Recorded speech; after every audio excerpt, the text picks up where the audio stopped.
बच्चों, इस वीडियो में हम पढ़ेंगे कोलाइडल सॉल्यूशंस के बारे में कि कोलाइडल सॉल्यूशंस क्या होते हैं, कितने टाइप के होते हैं और कैसे प्रिपेयर किए जाते हैं।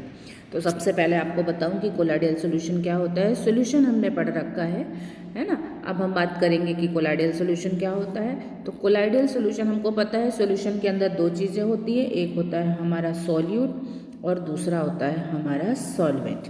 अब अगर ये सॉल्यूट का साइज़ हमारा लेस देन 1 नैनोमीटर होता है तो सॉल्यूशन हमारा ट्रू सॉल्यूशन होता है, जो हम पढ़ चुके हैं। अब अगर सॉल्यूट का साइज़ हमारा 1 नैनोमीटर से 100 नैनोमीटर के बीच का होता है या फिर 10 एंगस्ट्रॉम से लेके 1000 एंगस्ट्रॉम के बीच का होता है, तब उस सॉल्यूशन को बोलते हैं हम कोलाइडल सॉल्यूशन। ठीक है, तो अब हम पढ़ेंगे कि कोलाइडल सॉल्यूशन क्या होता है। अब जैसे मैंने बताया कि सॉल्यूशन के अंदर दो चीज़ें होती है, एक होता है सॉल्यूट, एक होता है सॉल्वेंट, है ना। अब कोलाइडल सॉल्यूशन के अंदर जो सॉल्यूट होता है उसको हम बोलते हैं डिस्पर्स्ड फेज, उसको मैंने यहाँ डीपी लिखा है।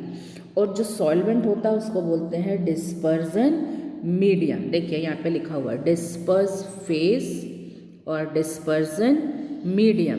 This is disperse phase, this is dispersion medium. Phase मतलब आपका सॉल्यूट और मीडियम मतलब सॉल्वेंट। अब डिस्पर्स फेज और डिस्पर्जन मीडियम के बेस पर जो हमारा कोलाइडल सॉल है ये 3 तरीके का, एक सॉल, एक जेल और एक इमल्शन।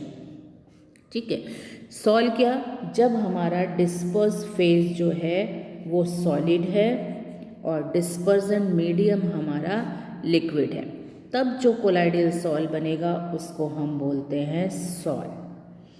ओके, अब डिस्पर्स फेज हमारी जो है वो भी लिक्विड हो गई और हमारा डिस्पर्जन मीडियम भी लिक्विड है, तब जो कोलाइडल सॉल्यूशन बनेगा उसको बोलते हैं हम इमल्शन। ठीक है, अब अगर डिस्पर्स फेज हमारी गैस हो गई, बल्कि डिस्पर्स फेज हमारी गैस नहीं, डिस्पर्स फेज हमारी सॉलिड हो, डिस्पर्स फेज हमारी लिक्विड हो गई और डिस्पर्जन मीडियम हमारा सॉलिड हो गया, तब जो सॉल्यूशन बनता है उसको बोलते हैं जेल। ठीक है, मतलब सॉल में डिस्पर्स फेज आपकी सॉलिड और डिस्पर्जन मीडियम लिक्विड। जेल में इसका उल्टा, डिस्पर्स फेज हमारी लिक्विड, डिस्पर्जन मीडियम सॉलिड और इमल्शन में दोनों लिक्विड। ठीक है, तो ये आपके डिस्पर्स फेज और डिस्पर्जन मीडियम की फिजिकल स्टेट के बेस पे कोलाइडल सॉल आपके 3 तरीके के हैं। ओके, अब इसके बाद है हमारा कि अगर हम उसका डिस्पर्स फेज और डिस्पर्जन मीडियम के नेचर की बात करें, तब उसके बेस के जो कोलाइडल सॉल है वो 2 तरीके का है। डिस्पर्स फेज और डिस्पर्जन मीडियम के बेस पर 2 तरीके का, लायोफिलिक और लायोफोबिक। ठीक है, लायो मीन्स लिक्विड, फिलिक मीन्स होता है लविंग और फोबिक मीन्स होता है हेटिंग। ठीक है, तो जब डिस्पर्स फेज डिस्पर्जन मीडियम के लिए अट्रैक्शन रखती है यानी उसको पसंद करती है, तब जो कोलाइडल सॉल्यूशन बनता है उसको बोलते हैं हम लायोफिलिक सॉल्यूशन। और जब डिस्पर्स फेज डिस्पर्जन मीडियम से दूर भागती है, अट्रैक्शन नहीं रखती, हेट करती है, तब बनता है हमारा लायोफोबिक सॉल्यूशन। ठीक है, तो लायोफिलिक वाले में तो कोई दिक्कत नहीं है, आपने डिस्पर्स फेज को डिस्पर्जन मीडियम में मिक्स किया और सॉल्यूशन बन गया। लेकिन लायोफोबिक वाले में जबकि डिस्पर्स फेज हमारी डिस्पर्जन मीडियम से अट्रैक्ट ही नहीं होती, तो फिर सॉल्यूशन कैसे बनेगा। तो इसके लिए हमको कुछ फिजिकल मेथड लगाने पड़ते हैं। देखो, लायोफिलिक कोलाइडल सॉल के एग्जाम्पल क्या है, स्टार्च, गम और ये जिलेटिन। ये सब आपका वाटर सॉल्युबल है। स्टार्च को पानी में डाल दीजिए, डिजोल्व कर दीजिए, सॉल्युबल हो जाएगा। Gum is also water soluble, gelatin is also water soluble. But in the case of lyophilic colloid, lyophilic colloid में आपका आता है metals sol, like gold sol. अब gold is insoluble in water. How it can form a lyophilic colloid? तो that will see after the difference between lyophilic and lyophobic soil. तो पहले हम देखेंगे कि लायोफिलिक और लायोफोबिक सॉइल में क्या डिफरेंस है, फिर हम बनाएंगे लायोफोबिक कोलाइडियल सॉइल। ठीक है, डिफरेंस में देखिए कि जो लायोफिलिक वाला है वो तो सॉल्वेंट के साथ जो है अट्रैक्शन रखता है, इमिडिएटली बन जाता है, लेकिन लायोफोबिक वाला नहीं बनता है। इसके अलावा आपका जो लायोफिलिक वाला है उसका प्रेसिपिटेशन नहीं होता है। अगर आप बाहर से इलेक्ट्रोलाइट डाल दें तो इलेक्ट्रोलाइट डालने पर क्या होता है, ये सॉल जो है वो प्रेसिपिटेट आउट हो जाते हैं, लेकिन ये जो लायोफिलिक वाला है वो जल्दी प्रेसिपिटेट नहीं होता, जबकि लायोफोबिक वाला जल्दी प्रेसिपिटेट आउट हो जाता है। लायोफिलिक की जो विस्कोसिटी है वो ज़्यादा होती है, जबकि लायोफोबिक के केस में विस्कोसिटी ऐसी ही होती है जैसी कि हमारी डिस्पर्जन मीडियम की होती है। ओके, ये वाला जो लायोफिलिक है वो रिवर्सिबल होता है, जबकि लायोफोबिक जो है वो इरिवर्सिबल होता है। अब रिवर्सिबल इरिवर्सिबल का मतलब डिस्पर्स फेज में डिस्पर्जन मीडियम मिलाया, लायोफिलिक तैयार हो गया। आपने इसको इवापोरेट कर दिया हीट करके तो सिर्फ डिस्पर्स फेज बची, आप फिर इसको इसके अंदर डाल दीजिए तो फिर हमको लायोफिलिक मिल जाएगा, है ना। इसलिए इसको बोलते हैं कि ये रिवर्सिबल होता है, लेकिन ऐसा लायोफोबिक के साथ नहीं है। एक बार आपने डीएम यानी डिस्पर्जन मीडियम को एवापोरेट कर दिया तो डिस्पर्स फेज में वापस जब हम डिस्पर्जन मीडियम डालेंगे तो हमको सॉल नहीं मिलेगा, हमको वापस से स्पेशल मैथड लगाना पड़ेगा। Because of that lyophobic is irreversible. ठीक है, रिवर्सिबल नहीं होता ये सॉल। तो ये कुछ डिफरेंस थे क्या, लायोफिलिक जो है वो अट्रैक्शन लायोफिलिक में डिस्पर्जन मीडियम और डिस्पर्स फेज में अट्रैक्शन होता है, लायोफोबिक में नहीं होता। लायोफिलिक ज़्यादा स्टेबल है, लायोफोबिक कम स्टेबल है। इलेक्ट्रोलाइट डालने पर लायोफिलिक देर से प्रेसिपिटेट आउट होता है, लायोफोबिक जल्दी प्रेसिपिटेट आउट हो जाता है। और लायोफिलिक वाला हमारा रिवर्सिबल होता है, जबकि लायोफोबिक हमारा इरिवर्सिबल होता है। तो ये कुछ डिफरेंसेस थे इन दोनों के बीच में। अब इसके बाद है हमारा कि कैसे हम प्रिपेयर करेंगे लायोफोबिक कोलाइडियल सॉल को। तो ये एक मेथड है, ब्रिक आर्क मेथड कहलाता है। ये ब्रिक आर्क मेथड से हम कोलाइडियल लायोफोबिक को फोबिक वाला हम प्रिपेयर कर सकते हैं। यहाँ ये फिगर देखो, ये हमारा एक कंटेनर है जिसके अंदर हमने आइस रखी हुई है।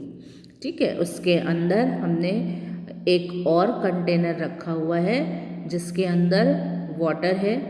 अब चूंकि ये आइस है तो ये वाटर जो है बहुत चिल्ड वाटर है। इसके अंदर ये दो हमने मेटल के इलेक्ट्रोड लगाए हुए हैं। अगर आपको गोल्ड का सॉल बनाना है तो हमने ये गोल्ड की दो इलेक्ट्रोड लगा दी, एक को कैथोड बना दिया और एक को एनोड बना दिया, एक को पॉजिटिव से कनेक्ट कर दिया और एक को निगेटिव, और उसमें हमने बहुत हाई पोटेंशियल वाला इलेक्ट्रिसिटी जब हम फ्लो कराते हैं तो यहाँ पर एक आर्क जैसा जनरेट होता है जिसका टेम्परेचर बहुत ज़्यादा होता है। इतना होता है कि उस पर ये गोल्ड जो है वो इवापोरेट होने लग जाता है। अब गोल्ड जैसे ही इवापोरेट होता है, यहाँ ठंडा पानी भरा हुआ है तो वो पार्टिकल कंडेंस हो जाते हैं। जो कंडेंस होते हैं गोल्ड के पार्टिकल वो होते हैं कोलाइडियल रेंज के, मीन्स 1 नैनोमीटर से लेके 100 नैनोमीटर के बीच के। तो इस तरीके से गोल्ड का सॉल यहाँ बन जाता है। अब अगर आपने वाटर को इवापोरेट कर दिया तो हमको प्योर गोल्ड वापस मिल जाता है। अब उस गोल्ड में वाटर डालेंगे तो सॉल नहीं बनेगा, हमको वापस इलेक्ट्रोड लेने पड़ेंगे गोल्ड के, और हाई पोटेंशियल से इतना हाई इलेक्ट्रिसिटी देनी पड़ेगी कि ये रॉड का जो गोल्ड है वो इवापोरेट हो। इवापोरेट होने के कारण वो जैसे ही यहाँ जो ठंडा पानी भरा हुआ है उसके कांटेक्ट में आएगा और कंडेंस हो जाएगा, यानी इवापोरेशन प्लस कंडेंसेशन की प्रोसेस हो जाएगी तो हमको गोल्ड का सॉल मिल जाएगा। ओके, इसके बाद एक मेथड है आपका पेप्टाइजेशन। ये केमिकल, ये फिजिकल मेथड था, पेप्टाइजेशन आपका केमिकल मेथड है। पेप्टाइजेशन में हम क्या करते हैं, जो हमारा फ्रेशली प्रिपेयर्ड प्रेसिपिटेट होता है, प्रेसिपिटेट जो होता है उसमें जो पार्टिकल के साइज होते हैं वो 100 नैनोमीटर से ज़्यादा के होते हैं। तो वो हमको नेकेड आई से दिखाई पड़ते हैं। जब हम लैब में टेस्ट करते हैं रेडिकल्स का तो हमको प्रेसिपिटेट मिलता है। जैसे आयरन मिलता है हमको फेरिक हाइड्रोक्साइड का रेड ब्राउन प्रेसिपिटेट मिलता है। अब इस प्रेसिपिटेट को अगर हमको कोलाइडियल सॉल्ट में कन्वर्ट करना है तो इसमें हम एक सुटेबल इलेक्ट्रोलाइट FeCl3 डाल देते हैं। ठीक है, ये देखिए लिखा हुआ है FeOH का होल थ्राइस है ये प्रेसिपिटेट। अब उस प्रेसिपिटेट में हमने FeCl3 डाल दिया। हमको ये ध्यान रखना है कि हम जो इलेक्ट्रोलाइट डाल रहे हैं उसमें और प्रेसिपिटेट में एक आयन कॉमन होना चाहिए। तो यहाँ आयरन जो है वो कॉमन है। अब ये इलेक्ट्रोलाइट इस प्रेसिपिटेट को ब्रेक करके इतने छोटे पार्टिकल में ब्रेक करता है कि पार्टिकल का साइज लेस देन 100 नैनोमीटर हो जाता है और उसको हम बोलते हैं कोलाइडियल सॉल्ट।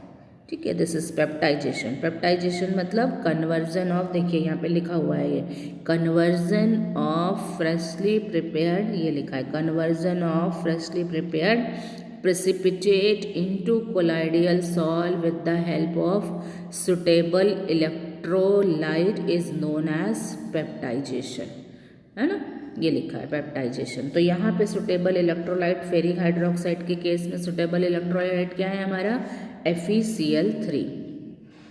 ठीक है, अब ये हमारा कोलाइडियल सॉल्ट बन गया। अब इसको हम प्यूरिफाई करेंगे। प्यूरिफाई कैसे करेंगे कोलाइडियल सॉल्यूशन को?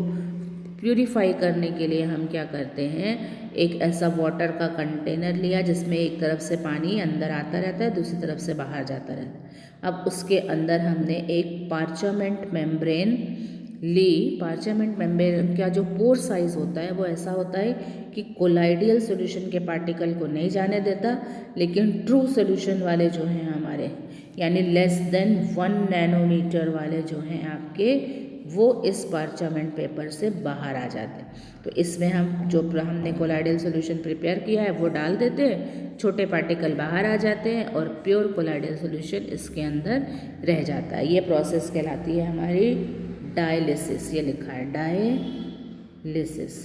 लेकिन अब ये बहुत स्लो होती है। अब इसको फास्ट करने के लिए हम क्या करते हैं, इसी में 2 इलेक्ट्रोड डाल देते हैं, पॉजिटिव और नेगेटिव।